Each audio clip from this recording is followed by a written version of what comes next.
Production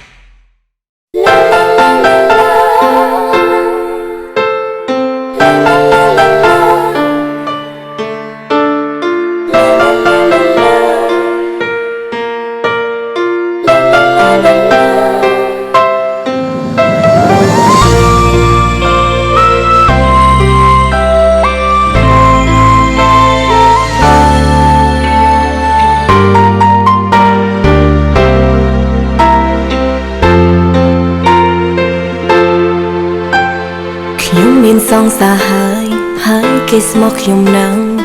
មិនក្រឡាស់គឺស្នេហ៍រហូតតែពេលនេះខ្ញុំផ្លាយអារម្មណ៍គិតដូចឈួតពេលគេម្នាក់នោះមកសុំស្នេហាចាប់អារម្មណ៍គេខ្លាំងអ្វីដែលគេធ្វើល្អខ្ញុំចេះតែតបតបៃនៃសងសាហើយខ្ញុំអូនសំឡាញ់ពាក្យផ្អែមដែលគេវាចាខ្ញុំច្របល់អរអស់ហើយខ្ញុំដូចជាចង់លេងសើចនឹងគេទាំងមិនមែនស្នេហ៍ពិត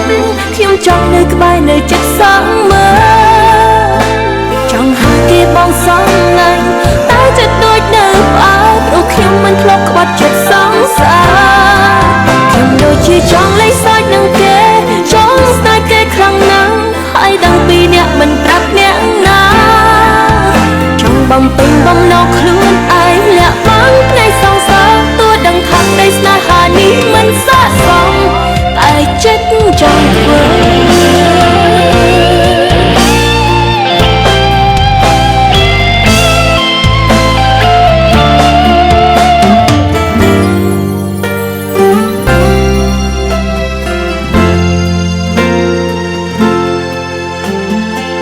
មានសងសាហើយគេស្មោះខ្ញុំនឹងមិនក្រឡាស់គឺស្នេហ៍រហូតតែពេលនេះខ្ញុំផ្លាយអារម្មណ៍គិតដូចឈួតពេលម្នាក់នោះគេមកសុំស្នេហាចាប់អារម្មណ៍គេខ្លាំងអ្វីដែលគេធ្វើល្អខ្ញុំចេះតែតបក្បែរនៃសងសាហើយខ្ញុំអូនសំឡាញ់ពាក្យផ្អែមដែលគេវាចាខ្ញុំច្របល់អរអស់ហើយខ្ញុំដូចជាចង់លេងសើចនឹងគេទាំងមិនមែនស្នេហ៍ពិតខ្ញុំចង់នៅក្បែរនៅចិត្តសងមើលចង់ហៅគេបងសងឡាញ់តែចិត្តដូចនៅផ្អើលព្រោះខ្ញុំមិនធ្លាប់ក្បត់ចិត្តសងសាខ្ញុំដូចជាចង់លេងសើចនឹងគេចង់ស្នេហ៍គេខ្លាំងណាស់ហើយដឹងពីអ្នកមិនប្រាប់អ្នកណាចង់បំពេញបំណងខ្លួនឯងលាក់បាំងផ្នែកសងសាទោះដឹងថាក្តីស្នេហានេះមិនស័ក្តិសមតែចិត្តចង់ធ្វើខ្ញុំដូចជាចង់លេងសើចនឹងគេទាំងមិនមែនស្នេហ៍ពិតខ្ញុំចង់នៅក្បែរនៅចិត្តសងមើលចង់ហៅគេបងសងឡាញ់តែចិត្តដូចនៅផ្អើលព្រោះខ្ញុំមិនធ្លាប់ក្បត់ចិត្តសងសាខ្ញុំដូចជាចង់លេងសើចនឹងគេចង់ស្នេហ៍គេខ្លាំងណាស់ហើយដឹងពីអ្នកមិនប្រាប់អ្នកណា